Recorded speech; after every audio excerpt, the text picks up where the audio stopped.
J. Prince Sr. spoke on Duke the Jeweler. His comments raised more questions than answers. The killing of Chicago jeweler Duke the Jeweler, whose real name was reportedly Warren Mitchell, remains one of those hip-hop related cases where the confirmed facts are disturbing enough without turning internet theories into facts. Duke was killed in Houston in September 2022. And I'm just speaking on it because they keep attaching it to y'all name and y'all brand and what y'all build. Keep talking about dice game. Whether it's in this situation, whether it's in this Duke the Jeweler situation, people keep speaking of that. And to Duke the Jeweler, rest in peace to him and condolence to his family. I don't know the brother, but I know he came down here. Things transpired. I don't have no knowledge of it, but they keep talking about this dice game type shit. Yeah. Can you elaborate? Can y'all elaborate on dice game when it's tied to y'all? I mean, I know people were associating me with that Duke the Jeweler situation because I went to the Boosie pool party and he happened to be there and he happened to be standing on me. I mean, right next to me. The truth is, I never met him before. I had no idea who he is. I didn't even know he was a jeweler until after his passing. And then the night of that game isn't the night that he got killed. He got killed leaving Boosie concert the next night because somebody tried to rob him. So, you know, the internet play internet games. But this is a situation with a dude that I didn't even know. I ain't know his name.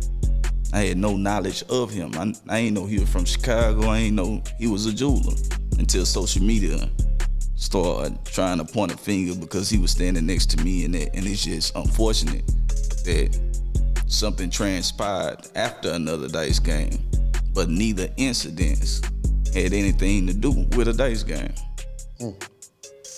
Yeah, and you know, niggas gonna gamble, man. You know what I mean? This, all around the world, people gamble, people do different things, man, and that shit was happening before we was born. It's gonna be happening after we die. You know what I mean? But like, I know a little something concerning that situation too, and from what I understand, it wasn't even no robbery. The man had all his jewelry on him. You know what I mean? So that's some Chicago business. You know what I mean? And I hate for people to blame shit on my niggas here in Texas, H-Town, that they ain't even got no fingerprints on none of that.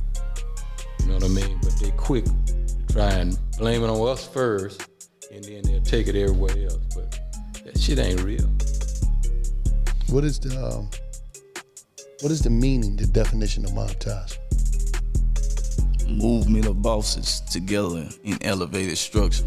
After spending time around high-profile people in the rap world, reports and subsequent interviews connected the hours surrounding his death to a high-stakes dice game, expensive jewelry, large amounts of cash, and names including Boosie Badazz and J. Prince Jr., Sandra Rose. But years later, one question continues to follow this story. What exactly happened between the dice game and the moment Duke was shot? And when members of the Prince family publicly addressed Duke's death, instead of completely shutting down speculation, those statements arguably gave the public even more details to analyze. This documentary isn't accusing J. Prince Sr., J. Prince Jr., Boosie, or anyone else of murdering Duke.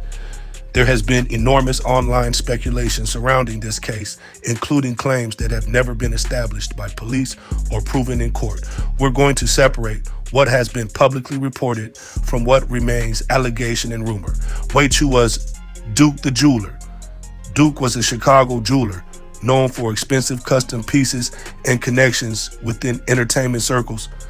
By September 2022, he had traveled to Houston, where he found himself socializing around people connected to the music business. According to reporting about the case, Duke attended a gathering where a high-stakes dice game took place.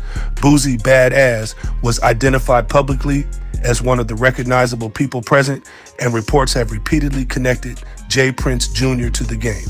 One account described many of the people at the gathering more generally as rappers, music executives, and their associates. Sandra Rose. And this is where we have to be extremely careful about naming people. There are videos and internet posts claiming to identify numerous individuals standing around that dice game. But there is a difference between recognizing somebody from footage and having reliable evidence establishing exactly who participated, who was merely watching, and who was somewhere else entirely. The two prominent names that can responsibly be discussed from the available reporting are Boosie and J. Prince Jr. Internet discussions have claimed there were additional mob-ties associates around the game, but those claims should not automatically be treated as a verified attendance list. Duke the Jeweler got set up by Boosie. This is the full video. Watch it all and subscribe. That nigga gonna have a phone number. 500,000. What you here for?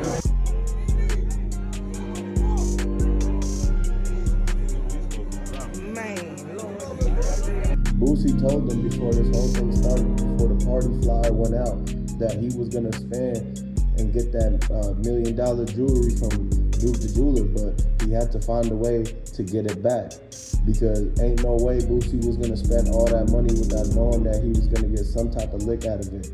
Every time he do something like that and it's over $1 million on the line, that's when we end up hearing what went down. And so when we see what happened, the fact of the matter is that he signed up to the people at the door to say how much that they had on him. So when they seen that Duke the Jeweler had over $645,000 in his purse, then that's when they approached him and said, you have to step to the side and go to the VIP room meeting. They locked the door behind it. The dude in the red backpack came in. That's when you seen the dude with the cornrow dreads like 2 Chainz reach into the backpack and he grabbed something and you see the clip hanging out the side of it. They told him, everybody was, by the time that he got out that room, everybody else was gone.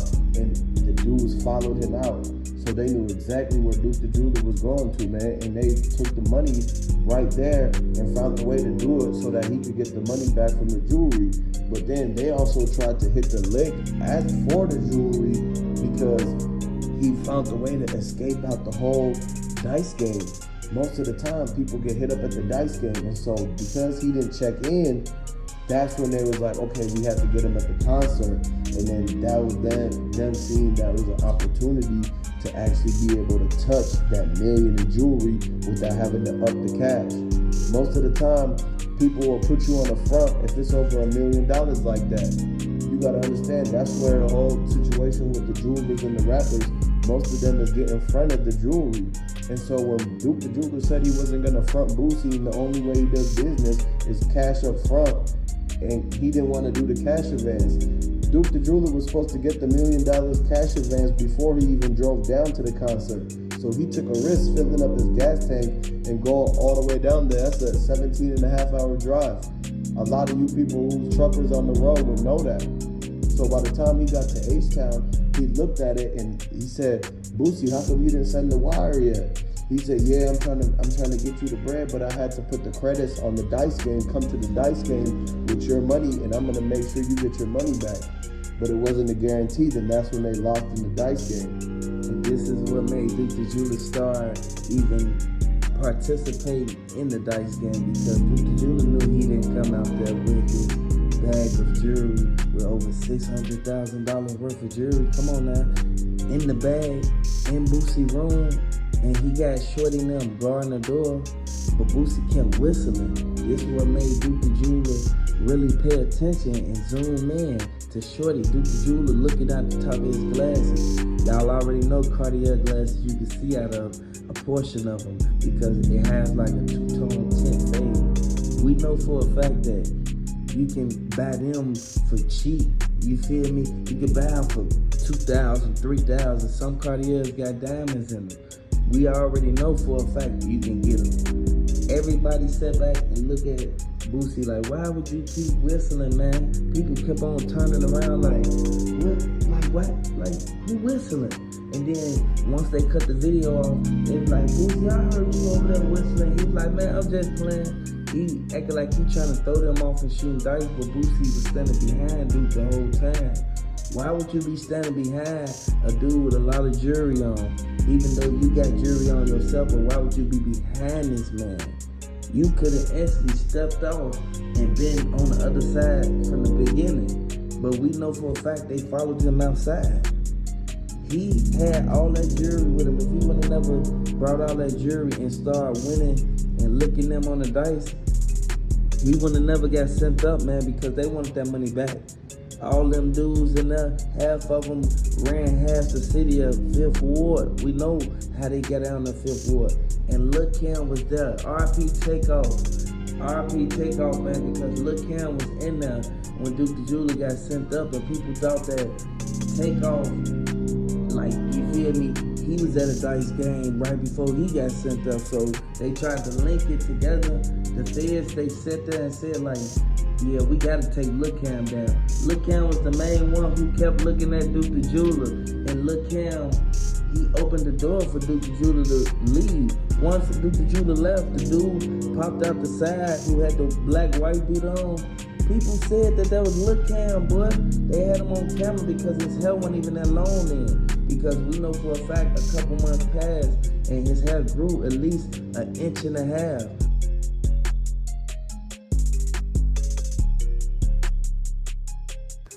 That's important because simply being present at a dice game does not make somebody responsible for what happened to Duke later. The money. This is where the story becomes especially controversial. Reports circulated that Duke won approximately $100,000 gambling. One report specifically alleged that the money was won from G. Prince Jr., Sandra Rose. That claim exploded online. Think about the situation people believed they were looking at. A visiting jeweler supposedly wins a 6-figure amount of money at a dice game and is also carrying or wearing extremely valuable jewelry. Then within a short period of time, he's dead. That sequence understandably created questions, but sequence is not proof of motive. Some online personalities later pushed a much more serious theory that loaded or manipulated dice were involved and that Duke somehow ended up benefiting from the situation. Versions of this theory have circulated for years, including claims that Duke unexpectedly won money because he received dice allegedly intended to favor somebody else. There is currently a major problem with presenting that as fact. It has not been established in court, and the sources circulating the allegation are largely commentary and internet discussion rather than law enforcement findings. Boxton. So when somebody says Duke discovered loaded dice and that's why he was killed, the accurate wording is, that's a theory. It may make for a dramatic story, but until the investigators produce evidence establishing it, it remains an allegation. Then came the concert. Duke's Houston trip didn't end with the dice game. He later attended a Boosie concert at Houston's Arena Theater. Boosie publicly discussed meeting Duke and indicated that Duke was interested in making jewelry for him. Reporting surrounding Boosie's statements says Duke contacted Boosie's people and came to the concert afterward. Read it. That detail matters because it helps establish why Duke was around the group. He wasn't necessarily somebody who had been moving with these men for years. According to Boosie's account, this was a relatively new interaction. Imagine Duke's perspective. You're a successful jeweler. You're around entertainers. You're networking. You're talking about potentially creating jewelry for a major rapper. You've apparently been gambling. You're in a city away from home. Everything might feel like business mixed with entertainment, and then everything changes. The parking lot. On September 4th, 2022, Duke was fatally shot outside Houston's Arena Theater. Reporting said off-duty officers working the concert encountered Duke suffering from gunshot wounds in the parking area at approximately 11:40 p.m. Officers attempted CPR, but Duke was pronounced dead. Spent shell casings were reportedly recovered around the scene. Sandra Rose. Duke had apparently walked toward his vehicle. Then gunfire erupted. The killing quickly became widely characterized as a robbery, particularly because Duke was known for carrying valuable jewelry. That's when the internet began connecting two separate events, the dice game and the shooting. People asked, if Duke won substantial money gambling, who knew he had it? Who knew what jewelry he was carrying? Who watched him leave? Who knew where his vehicle was? Did anyone follow him? Was the robbery spontaneous? Or had somebody identified Duke as a target earlier, those are legitimate investigative questions. But questions aren't answers. What did the people around Duke know? This is one of the most important distinctions in the entire case. Someone can possess information about the circumstances surrounding a victim without possessing information about the murder itself. If dozens of people watched Duke gamble, for example, those people might be able to tell investigators how much money was on the floor, who Duke gambled against, whether an argument occurred, whether Duke won or lost, who saw Duke's jewelry, who left before Duke, who left after Duke, whether anyone unfamiliar was watching, whether somebody followed him. Those witnesses could potentially help reconstruct Duke's final hours without having anything whatsoever to do with his killing. That is why the dice game footage became so important publicly. Every face visible in that room became interesting to internet investigators. But again, being visible in footage is not evidence of participation in Duke's murder. Where does J. Prince Sr. enter the story? J. Prince Sr. is one of Houston hip-hop's most influential figures and the founder of Rap-A-Lot Records. His son's connections to Houston's entertainment scene mean that when something major happens around their circle, people naturally pay attention to anything the elder Prince says. But there's a danger in public statements during an unresolved investigation. Every sentence gets dissected. Every name gets analyzed. Every detail raises another question. How did you know that? That's why publicly discussing a case can become a mistake from a public relations standpoint, even when the speaker has done absolutely nothing illegal. The internet doesn't listen to statements like a normal audience. Internet investigators freeze frame videos. They compare interviews. They build timelines. They pull old Instagram posts. They compare who was standing beside whom. They search for contradictions. So once the Prince family began discussing situations involving Duke and later Takeoff, audiences started comparing the two cases, and that comparison became explosive. Duke and Takeoff. Less than 2 months after Duke's killing, another tragedy happened in Houston. Migos rapper Takeoff was fatally shot after a gathering where another dice game had occurred. That immediately caused people online to connect the incidents. 2 high-profile deaths, 2 Houston situations, 2 gambling environments, people associated with J. Prince Jr.'s social circle appearing in the broader conversation. But similarities do not automatically establish a conspiracy. J. Prince Jr. himself has publicly disputed the idea that Duke's and Takeoff's deaths were caused by gambling. A summary of his later comments says he specifically pushed back against connecting either killing to dice games. Video highlight.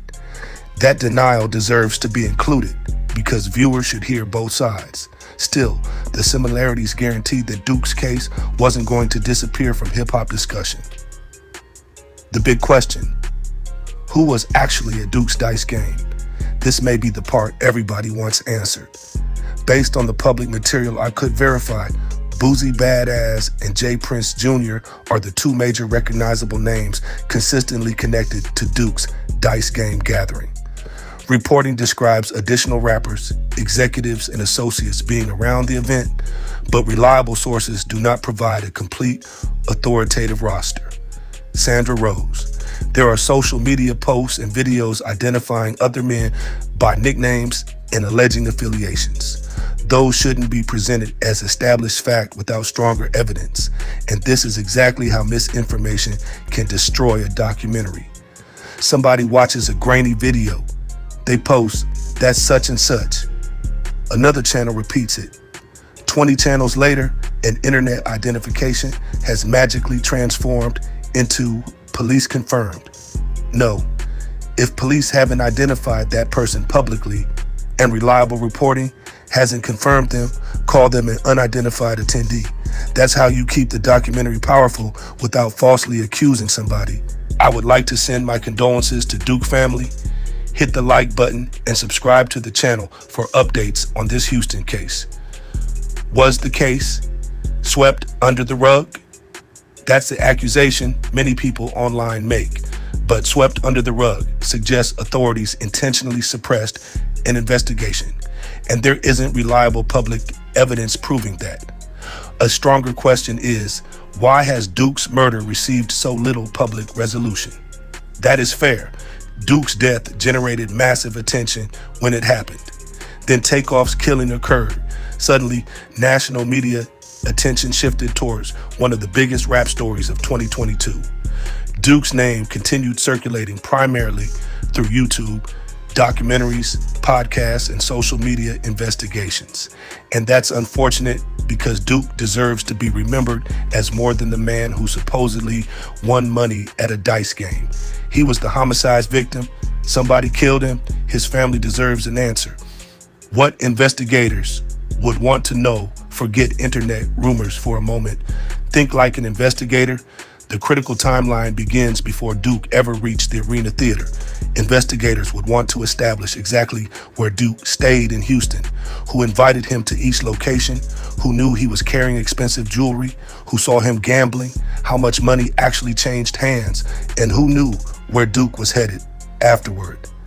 Then investigators would reconstruct the concert. Surveillance cameras, parking lot cameras, vehicle movements, cell phone records where legally obtainable, witness statements, license plates, entrance and exit times, any communications Duke had immediately before the shooting. Then compare those records. Did anyone from an earlier location appear near the Arena Theater? Did an unknown vehicle follow Duke? Was Duke specifically targeted? Or did criminals simply see an opportunity after spotting an obviously wealthy man wearing jewelry? Those are completely different theories. Physical and digital evidence, not social media speculation, would have to separate them. Why speaking publicly can backfire. This brings us back to J. Prince Sr. When your family name is already being mentioned online, sometimes attempting to address a controversy can create more attention instead of less. People begin examining exactly what was said, what wasn't said, which individuals were defended, which details were acknowledged, whether the timeline matches other witnesses. That's why the public conversation surrounding Duke has survived. The comments didn't necessarily prove anything, but they gave people material to analyze. And when the public already believes important questions haven't been answered, every additional statement becomes another puzzle piece, even when that puzzle piece may have nothing to do with the crime. The loaded dice theory. This allegation deserves special caution. Commentators, including Whack 100 and numerous social media accounts, have circulated versions of a theory involving allegedly manipulated dice at games associated with J. Prince Jr.'s circle. Internet discussions have gone even further, claiming Duke accidentally benefited from those dice and won a large amount of money. Boxed in. But repeating something thousands of times doesn't make it evidence. Until investigators establish manipulated dice existed and connect them directly to Duke's homicide, the responsible description is an unproven internet allegation. The confirmed tragedy doesn't require exaggeration. Duke was alive. Duke went to Houston. Duke spent time around prominent people. He attended a dice game. He later attended a concert. Then he walked into a parking area and was shot to death. That alone demands answers. The final question, maybe the most important question, isn't who was famous at the dice game. Maybe it's who knew Duke's movements after that game? Who knew where he was going? Who knew what he was carrying? Who saw him leave the concert? And what evidence exists from those final minutes? The famous names attract attention, but the answer to Duke's murder could ultimately involve somebody completely outside the celebrity conversation. That's why investigators and audiences can't allow fame to replace evidence. J. Prince Sr.'s public comments may have encouraged people to scrutinize the Prince family's knowledge of the circumstances. J. Prince Jr.'s presence in the broader story naturally generated questions. Boosie's presence generated questions too, but questions must remain questions until evidence answers them. Duke the jeweler deserves something better than rumors. He deserves the truth, because somewhere between that dice game, that concert, and that Houston parking lot is the answer to what happened. Somebody saw something. Somebody knew Duke had valuables. Somebody knew where he was, and somebody pulled that trigger. Until authorities establish who that person was and why Duke was targeted, this case will continue generating speculation. But the strongest documentary isn't the one that declares an internet theory solved. It's the one that keeps asking the questions the evidence still hasn't answered. Who targeted Duke the jeweler? Was the robbery connected to what happened earlier that weekend? Who exactly witnessed the dice game? Who saw Duke leave? And after all these years, why does the public still know so little about who killed him? Those are the questions that deserve answers. And until they are answered, the story of Duke the jeweler remains unfinished.